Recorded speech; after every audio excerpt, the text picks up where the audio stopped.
नमस्कार, the week of show देख रहे हैं आप और मैं हूं आपके साथ खुशी व्यास। तो चलिए सीधा रुख कर लेते हैं हफ्ते भर की सारी सियासी हलचलों की ओर।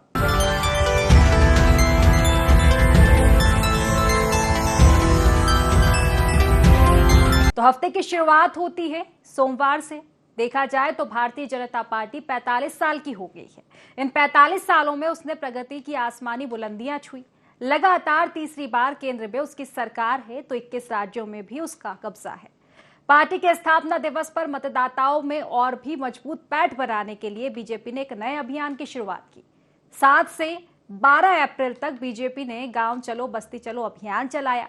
इस दौरान बीजेपी के जनप्रतिनिधि और कार्यकर्ता गांवों, मोहल्लों और सेवा बस्तियों का दौरा उन्होंने किया। कार्यकर्ता मंदिर, अस्पताल, स्कूल, आंगनबाड़ी केंद्र, पंचायत कार्यालय आदि स्थानों पर पहुंचे। स्वच्छता उन्होंने की, लेकिन सबसे अधिक फोकस इस दौरान केंद्र और राज्य सरकार की योजनाओं पर रहा। देखिए रिपोर्ट। भारतीय जनता पार्टी 45 साल की हो गई है। इन 45 सालों में उसने प्रगति की आसमानी बुलंदियां छुई हैं। लगातार तीसरी बार केंद्र में उसकी सरकार है तो 21 राज्यों में भी उसका ही कब्जा है। मध्य प्रदेश तो देश भर में बीजेपी का मजबूत गढ़ है, जहां 2 दशक से भी अधिक समय में उसकी सरकार काबिज है। पार्टी के 45वें स्थापना दिवस पर मतदाताओं में और मजबूत पैठ बनाने बीजेपी ने एक नया अभियान शुरू किया है। 7 से 12 अप्रैल तक बीजेपी गांव चलो बस्ती चलो अभियान चलाने जा रही है। इस दौरान बीजेपी के जनप्रतिनिधि और कार्यकर्ता गांवों, मोहल्लों और सेवा बस्तियों का दौरा करेंगे। कार्यकर्ता मंदिर, अस्पताल, स्कूल, आंगनबाड़ी केंद्र, पंचायत कार्यालय आदि स्थानों पर जाकर स्वच्छता करेंगे। लेकिन सबसे अधिक फोकस केंद्र और राज्य सरकार की योजनाओं पर होगा। सरकार की जनहितैषी नीतियां और कार्यक्रम बताकर लोगों को पार्टी से जोड़ने की कोशिश होगी। अटल जी तक के सपने को पूरा करने का काम, चाहे धारा 370 होगी, सीए कानून होगा, ट्रिपल तलाक होगा, या अभी हाल ही में पारित वक्फ कानून में संशोधन पारित करके नया कानून बनाने का काम आज भारत की संसद ने किया है। तो कैन बेतवा जैसी लिंक परियोजना के रिवर लिंक परियोजना को मध्य प्रदेश के अंदर साकार रूप अटल जी के सपने को देने का काम प्रधानमंत्री मोदी जी ने किया। इन सारे मुद्दों की चर्चा प्राथमिक सदस्यों से लेकर के हमारे सक्रिय सदस्यों तक भारतीय जनता पार्टी के सभी कार्यकर्ता करेंगे। सभी हमारे पूर्व पदाधिकारी इन सम्मेलनों में सभी कार्यकर्ता उपस्थित रहेंगे। बीजेपी के इस अभियान पर कांग्रेस का कहना है कि बीजेपी जनता के बीच भ्रम और झूठ फैलाने में माहिर है। केंद्र की सरकार हो या राज्य की सरकार, दोनों कांग्रेस की योजनाओं पर अपना ठप्पा लगाकर चल रही हैं। जनता के बीच माहौल ऐसा ही खड़ा किया जा रहा है जैसे देश को आजादी ही 2014 के बाद मिली हो। जी हाँ, भारतीय जनता पार्टी की विशेषता ही ये है कि करते कम है, बताते ज्यादा है। उसी के अनुरूप ये कार्यक्रम इनका बना है। बहुत सी चीजें जो पुरानी चल रही हैं, केंद्र सरकार ने, यूपीए की सरकार ने जो योजनाएं बनाई थी, कांग्रेस की जो सरकार रही थोड़े समय के लिए, कमलनाथ जी की, या 3 तक दिग्विजय सिंह जी की, उनका भी नाम बदल कर ये योजनाएं चला रहे हैं। सरकार का भी साथ इनको मिलता है, जिले के अधिकारी इनका साथ देते हैं, जो कि गलत परंपरा है। बीजेपी लगातार राजनीतिक क्षेत्र में आगे बढ़ रही तो उसकी वजह उसकी संगठनात्मक मजबूती तो है ही। इसके साथ ही उसने सरकारी योजना के हितग्राहियों को भी अपने साथ जोड़ने में कामयाबी हासिल की है। लाडली बहना जैसी योजनाओं की हितग्राही उसका मजबूत वोट बैंक बन चुकी हैं। देखना ये है कि बीजेपी का ये नया अभियान उसे कितनी मजबूती देता है और कांग्रेस इसका मुकाबला कैसे कर पाती है। Bureau report, IND 24। तो अहमदाबाद में कांग्रेस के राष्ट्रीय अधिवेशन में कांग्रेस ने अपनी भावी रणनीति तय की। इस सम्मेलन की एक खास बात यह रही कि इसमें पहली बार कांग्रेस नेताओं की जुबान पर नेहरू से पहले सरदार पटेल का नाम देखने को मिला, जिस पर सियासत भी जबरदस्त तरीके से देखने को मिली है। देखिए रिपोर्ट। अहमदाबाद में कांग्रेस का राष्ट्रीय अधिवेशन चल रहा है। कांग्रेस अपनी भावी रणनीति तय कर रही है। इस सम्मेलन की एक खास बात यह है कि इसमें पहली बार कांग्रेस नेताओं की जुबान पर नेहरू से पहले सरदार पटेल का नाम आ रहा है। सम्मेलन में सरदार वल्लभ भाई पटेल सियासत के केंद्र बने रहे। सरदार पटेल के साथ ही ओबीसी पर भी कांग्रेस बड़ा प्रेम जता रही है। कांग्रेस के राष्ट्रीय नेता राहुल गांधी ने कहा कि 90 के दशक से कांग्रेस ने ओबीसी को नजरअंदाज किया और इसी वजह से वो कमजोर हो गई। 100 साल पहले महात्मा गांधी जी कांग्रेस पार्टी के प्रेसिडेंट बने थे और 150 साल पहले सरदार पटेल जी इस धरती पे पैदा हुए थे। गांधी जी, सरदार पटेल जी ये कांग्रेस पार्टी के फाउंडेशन है, कांग्रेस पार्टी की नींव है। कांग्रेस के राष्ट्रीय अध्यक्ष मल्लिकार्जुन खड़गे यहां तक बोल गए कि बीजेपी और संघ सरदार पटेल की विरासत को हड़पने की कोशिश कर रही है। खड़गे ने कहा कि जिस संघ पर सरदार पटेल ने प्रतिबंध लगा दिया था, वो भी अब उन्हें अपना प्रेरक बताने पर जुट गया है। हमारे महान नेता सरदार पटेल ने भारत के राजे रजवाड़ों का एकीकरण करके एक मजबूत राष्ट्र बनाया। इस साल 31 अक्टूबर को पूरे देश में हम उनकी 150वीं जयंती बड़े धूमधाम से मनाएंगे। कल हमने उन्हें श्रद्धांजलि के रूप में एक्सटेंडेड CWC की बैठक सरदार पटेल मेमोरियल हॉल में आयोजित की। उधर भाजपा सरदार पटेल के प्रति उमड़े कांग्रेस के प्रेम को दिखावा और उनके नाम पर वोट बैंक की राजनीति बता रही है। बीजेपी का कहना है कि कांग्रेस ने आजादी के पहले और बाद में सरदार पटेल का अपमान किया। सरदार पटेल ही नहीं, बाकी राष्ट्रीय नेताओं को भी कांग्रेस ने नेहरू से कमतर आंका। वहीं कांग्रेस इस पर पलटवार कर रही है। कांग्रेस का कहना है कि गांधी, नेहरू और पटेल सब कांग्रेस की विरासत हैं। बीजेपी की कोई गौरवशाली विरासत है नहीं, इसीलिए वो इन पर दावा कर इतिहास को झुठलाने की कोशिश कर रही है। देर आए दुरुस्त आए, अब समझ में आ रही है। सरदार वल्लभ भाई पटेल ने तो इस देश की आजादी के साथ हमारे पहले ज्योतिर्लिंग सोमनाथ मंदिर का जीर्णोद्धार करते हुए अतीत में राहुल गांधी जी के पूर्वज नेहरू जी को आमंत्रित किया था, इसका लोकार्पण करो, और उनने उस समय भी नकारा था। और दुर्भाग्य के साथ कहना पड़ रहा है आज भी वो राम मंदिर के दर्शन करने से बच रहे हैं। वोटों के लिए आप कुछ भी बोलो, लेकिन जनता आपकी तरफ देखती, जनता आपको माफ नहीं करती जब आप वर्ग विशेष के वोट के चक्कर में बहुसंख्यक वर्ग के साथ लगातार अन्याय करते। देखिए, जिन्होंने सिर्फ एक परिवार की पैरोकारी के लिए राजनीतिक उद्देश्यों से कभी किसी स्वतंत्रता संग्राम सेनानी, किसी महापुरुष को आगे नहीं आने दिया, और आज जब भारतीय जनता पार्टी की सरकारों में सारे के सारे हमारे महापुरुषों को स्थापित किया गया, उनकी गरिमा को लौटाया गया, तो आज कांग्रेस भी मजबूर है ऐसे नायकों को जिनका आजादी और स्वतंत्रता संग्राम में आंदोलन में योगदान था। और ये बताता है कि भारतीय जनता पार्टी की जो राजनीति है उसकी दशा और दिशा ठीक चल रही है। सरदार पटेल किस पार्टी का हिस्सा रहा, ये भारतीय जनता पार्टी को समझना पड़ेगा। सरदार पटेल का सक्रिय योगदान किस पार्टी के लिए रहा, ये भी बताने की जरूरत नहीं है। भारतीय जनता पार्टी को इतिहास पढ़ना चाहिए। भारतीय जनता पार्टी जिस तरीके से कांग्रेस के महापुरुषों को अपने नाम से प्रसिद्ध करने का काम कर रही है, ये पाप कर रही है। सरदार पटेल ने कभी भारतीय जनता पार्टी या उस समय की भारतीय जनसंघ की बात की जाए, कभी भी प्रोत्साहित करने का काम नहीं किया। उनके लेखों को पढ़ेंगे तो उसमें साफ लिखा है कि भारतीय जनसंघ जो है ये देश हित में काम नहीं करता है। सरदार पटेल पर राहुल गांधी और खड़गे के बयान को टाइमिंग से जोड़कर देखा जा रहा है। कांग्रेस ने लोकसभा चुनाव में आरक्षण और संविधान पर खतरे का नैरेटिव चलाकर ओबीसी और एससी के वोट को साधने की कोशिश की।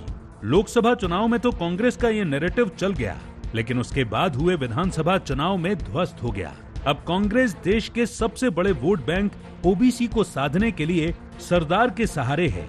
देखना ये है कि सरदार कांग्रेस के लिए कितने असरदार साबित होते हैं। Bureau report, IND 24। देश और मध्य प्रदेश की राजनीति में हाशिए पर गई कांग्रेस फिर से उठ खड़े होने की तैयारी में लगी हुई है। इसके लिए एक साथ कई फॉर्मूलों पर काम किया जा रहा है। इनमें एक फॉर्मूला ये भी है कि बीजेपी का मुकाबला बीजेपी के तरीके से ही किया जाए। कांग्रेस इसके लिए बीजेपी का पन्ना प्रमुख मॉडल भी अपनाने जा रही है। देखिए रिपोर्ट। देश और मध्य प्रदेश की राजनीति में हाशिए पर गई कांग्रेस फिर से उठ खड़े होने के लिए पूरा जोर लगा रही है। इसके लिए एक साथ कई फॉर्मूलों पर काम चल रहा है। इनमें एक फॉर्मूला ये भी है कि बीजेपी का मुकाबला बीजेपी के तरीके से ही किया जाए। कांग्रेस इसके लिए बीजेपी का पन्ना प्रमुख मॉडल अपनाने जा रही है। क्या है पन्ना प्रमुख मॉडल? वोटर लिस्ट को छोटे छोटे पन्नों में बांटा जाता है। एक पन्ने में 30 से 60 तक वोटर्स होते हैं। पन्ना प्रमुख इनसे सतत संपर्क रखता है। इनसे मतदान कराने तक की जिम्मेदारी पन्ना प्रमुख की होती है। कांग्रेस का मानना है कि बीजेपी ने अपने पन्ना प्रमुख मॉडल से ही जमीनी पकड़ मजबूत बना रखी है। बीजेपी के इस माइक्रो मॉडल को अपनाकर कांग्रेस भी बूथ स्तर पर मजबूती हासिल कर लेगी।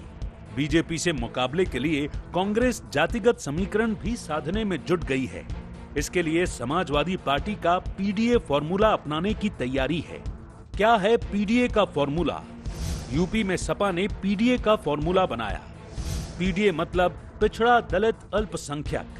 कांग्रेस के पीडीए में होंगे पिछड़ा दलित आदिवासी। 75% जिला अध्यक्ष पीडीए से होंगे। इसके साथ ही कांग्रेस जिला अध्यक्षों को भी पावरफुल बनाने की तैयारी में है। अब टिकटों के बंटवारे से लेकर संगठनात्मक मामलों में जिला अध्यक्ष का पावर विधायकों और दूसरे बड़े नेताओं से ज्यादा होगा। कांग्रेस नेताओं का दावा है कि पार्टी ने पिछली गलतियों से सबक लिया है, आगे वो नए रूप में सामने होगी। वहीं बीजेपी नेताओं का कहना है कि कांग्रेस भाजपा की चाहे जितनी नकल कर ले, जो फॉर्मूला अपना ले, अब वो सत्ता में आने से रही। कांग्रेस पार्टी को किसी की नकल करने की आवश्यकता नहीं है, लेकिन हाँ ये बात सही है कि संगठन के मामले में कांग्रेस कार्यकर्ताओं को इस बात के लिए एकजुट करने का प्रयास किया जाएगा कि लोग संगठित रहें, एक दूसरे का सहयोग करें और कांग्रेस पार्टी की जहां भी बात होती है वहां पर खुलकर बात करें, डरे नहीं, दबे नहीं। भारतीय जनता पार्टी का संगठन दिखता मजबूत है क्योंकि वहां पर भ्रष्टाचार ज्यादा है, लोगों को सरकार में है, वो लोग कार्यकर्ताओं को पैसे देते हैं, मंथली पैसा दे को जोड़ के रखा होता है, जबकि कांग्रेस कार्यकर्ताओं के साथ ऐसा नहीं है। कांग्रेस कार्यकर्ता निष्ठा और ईमानदारी से काम करता है और कांग्रेस पार्टी के कार्यकर्ता निश्चित से कल के अहमदाबाद अधिवेशन के बाद एक उत्साहित हुए हैं और एक नया जोश पैदा हुआ है और मान के चलने वाली है कि भविष्य में कांग्रेस पार्टी और अधिक मजबूत होगी। कांग्रेस के पास ना तो कोई नेता बचा है, ना उनके पास कोई नीति बची है। कांग्रेस के पास कुछ भी नहीं है और आज वो हम लोगों के पद चिन्हों पर चलना चाहते हैं कि हम भारतीय जनता पार्टी के कदम ताल में पद चिन्हों पर चलेंगे। तो ये उनकी मन की वो है पीड़ा है, उनकी आत्मा किलप रही है क्योंकि ना तो उनकी प्रदेश में कभी सरकार बनेगी, ना उनकी केंद्र में सरकार बनेगी। कांग्रेस ने 3 साल पहले से ही विधानसभा और 4 साल पहले से लोकसभा चुनाव की तैयारी शुरू कर दी है। मध्य प्रदेश और गुजरात पर उसका खास फोकस है। कांग्रेस हर हाल में सत्ता में वापसी की जद्दोजहद में लगी है। इसके लिए बीजेपी का माइक्रो मैनेजमेंट प्लान अपनाने में भी उसे परहेज नहीं है। देखना ये है कि इसमें उसे कितनी कामयाबी मिलती है। Bureau report, IND 24। 14 अप्रैल को बाबा साहब भीमराव अंबेडकर की जयंती के मौके पर बीजेपी देश भर में भीमराव अंबेडकर सम्मान अभियान चलाने जा रही है। यह अभियान 13 से 25 अप्रैल तक चलाया जाएगा। इस दौरान लोगों के बीच में कांग्रेस बनाम भाजपा विषय को कार्यकर्ता और आम लोगों के बीच भी रखा जाएगा। इस बात की जानकारी भी लोगों को दी जाएगी कि संविधान निर्माता बाबा साहब भीमराव अंबेडकर का अपमान किसने किया है और उनका सम्मान किसने किया है। अब इस बात पर कांग्रेस की ओर से भी टिप्पणियां आना शुरू हो चुकी है और सियासत बदस्तूर जारी है। देखिए रिपोर्ट। 14 अप्रैल को बाबा साहब भीमराव अंबेडकर की जयंती के मौके पर बीजेपी देश भर में भीमराव अंबेडकर सम्मान अभियान चलाने जा रही है। यह अभियान 13 से 25 अप्रैल तक चलाया जाएगा, जिसमें 13 अप्रैल को जितनी जगह पर अंबेडकर की प्रतिमा है उनकी साफ सफाई की जाएगी। देर रात दीप उत्सव किया जाएगा। 14 अप्रैल को सभी जगहों पर कार्यक्रमों का आयोजन करने के साथ ही माल्यार्पण किया जाएगा। जिन जगहों पर बाबा साहब अंबेडकर की प्रतिमा नहीं है, वहां पर फोटो लगाकर उनका माल्यार्पण किया जाएगा। संविधान की प्रस्तावना का वाचन कार्यक्रम के बाद किया जाएगा।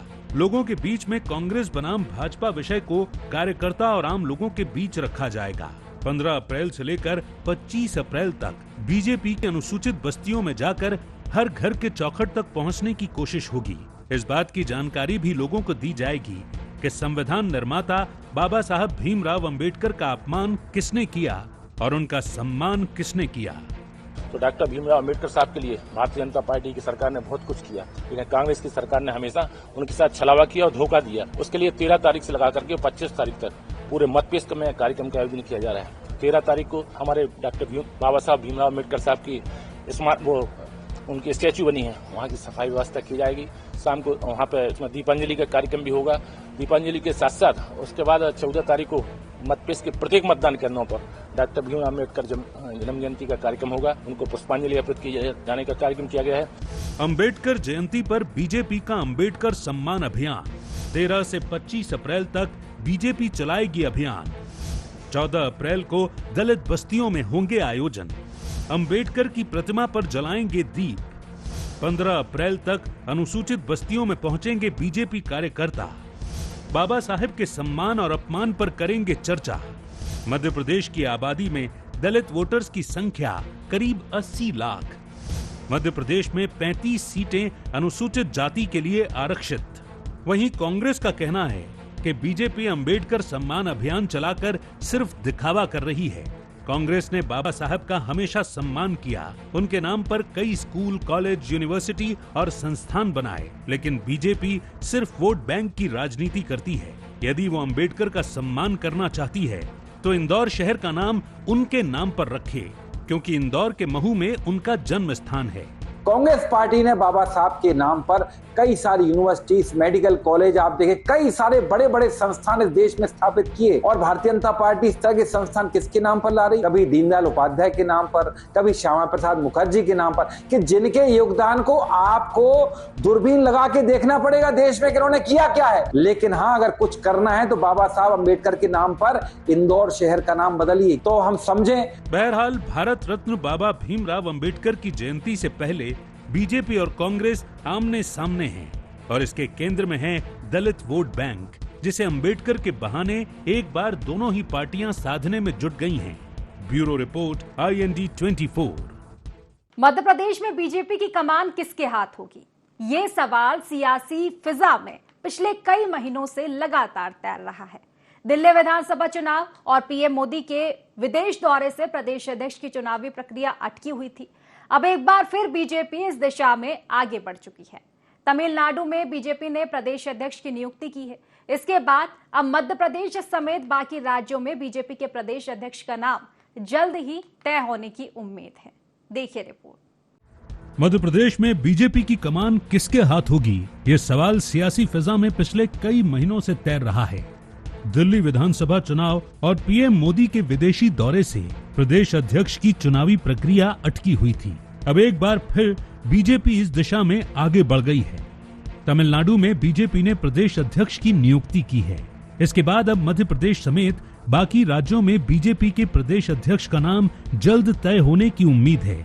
साथ ही ये भी तय है कि नए अध्यक्ष का चयन जातिगत समीकरण के आधार पर होगा। बीजेपी 2 दशक से ओबीसी सीएम और सवर्ण अध्यक्ष के फॉर्मूले पर सत्ता और संगठन की कमान देती आई है। सवर्ण ओबीसी कॉम्बिनेशन, ओबीसी मुख्यमंत्री और सवर्ण प्रदेश अध्यक्ष के फॉर्मूले पर काम कर रही बीजेपी। ओबीसी से उमा भारती, बाबूलाल गौर, शिवराज सिंह चौहान रहे सीएम। अब ओबीसी से डॉक्टर मोहन यादव 5वें मुख्यमंत्री हैं। कैलाश जोशी, नरेंद्र सिंह तोमर, प्रभात झा, नंद कुमार सिंह चौहान अध्यक्ष रहे। राकेश सिंह के बाद वीडी शर्मा लगातार दूसरी बार प्रदेश अध्यक्ष हैं। अगर इस फॉर्मूले पर बीजेपी आगे बढ़ती है तो सवर्ण वर्ग से पहली दावेदारी ब्राह्मणों की बनती है। किसके हाथ कमान? ब्राह्मण वर्ग से डॉक्टर नरोत्तम मिश्रा का नाम सबसे ऊपर माना जा रहा है। डॉक्टर नरोत्तम मिश्रा आक्रामक अंदाज वाले नेता हैं। डॉक्टर नरोत्तम मिश्रा को मध्य प्रदेश भाजपा में संकट मोचक कहा जाता है। ब्राह्मण वर्ग से राजेंद्र शुक्ला, रामेश्वर शर्मा, अर्चना चिटनिस का भी नाम। क्षत्रिय, लंबे समय क्षत्रिय वर्ग से बीजेपी के अध्यक्ष रहे हैं। नरेंद्र सिंह तोमर, नंद कुमार सिंह चौहान, राकेश सिंह अध्यक्ष रहे हैं। विधानसभा अध्यक्ष नरेंद्र सिंह तोमर हैं, जो क्षत्रिय वर्ग से आते हैं। पड़ोसी राज्य छत्तीसगढ़ में किरण देव सिंह प्रदेश अध्यक्ष हैं।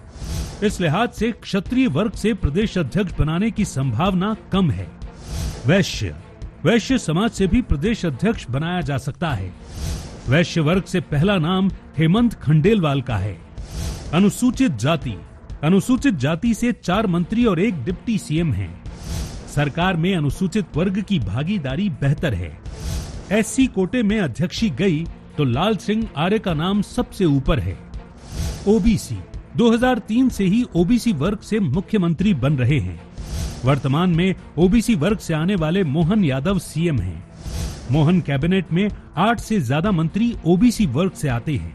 2003 से ही ओबीसी सीएम और सामान्य वर्ग से अध्यक्ष बनाए जा रहे हैं। अगला प्रदेश अध्यक्ष ओबीसी वर्ग से बनने के आसार न के बराबर हैं। अनुसूचित जनजाति मोहन कैबिनेट में अनुसूचित जनजाति वर्ग से 5 मंत्री बने। 47 एसटी सीटें अनुसूचित जनजाति के लिए आरक्षित हैं। प्रदेश की 100 के लगभग सीटों पर आदिवासी वोटों का असर है।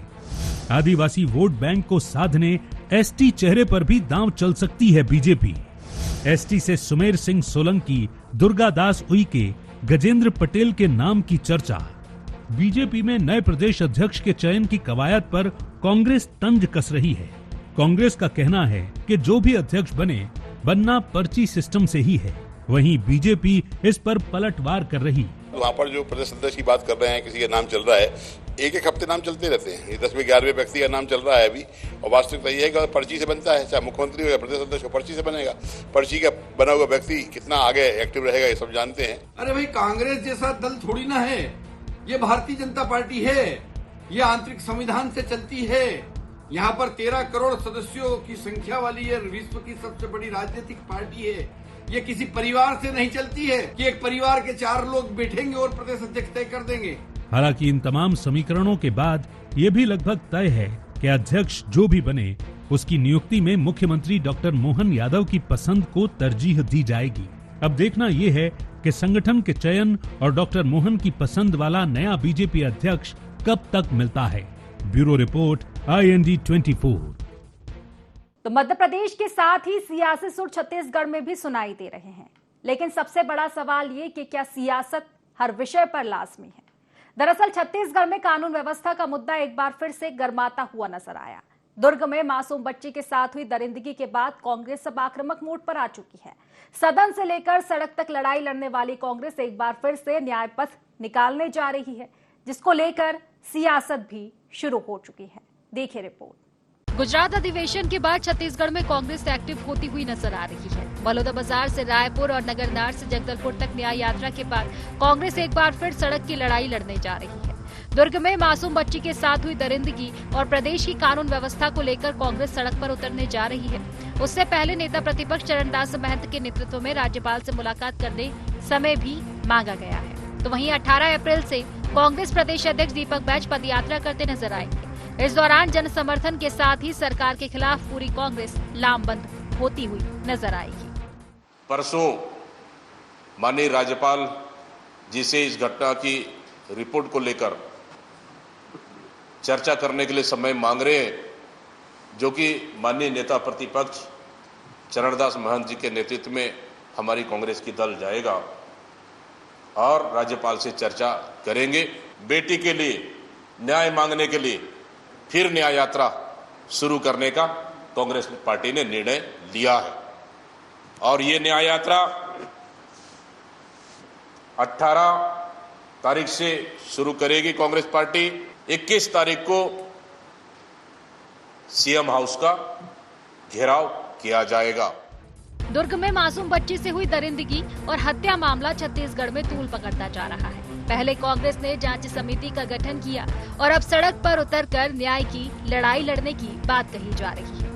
कांग्रेस की न्याय पथ यात्रा दुर्ग से 18 अप्रैल से शुरू होकर 21 अप्रैल को रायपुर पहुंचेगी, जहां मुख्यमंत्री निवास का घेराव भी करते हुए नजर आएंगे। कांग्रेस की सड़क की लड़ाई पर बीजेपी निशाना साध रही है। बीजेपी कांग्रेस राष्ट्रीय अध्यक्ष को न्याय दिलाने की बात कर रही है।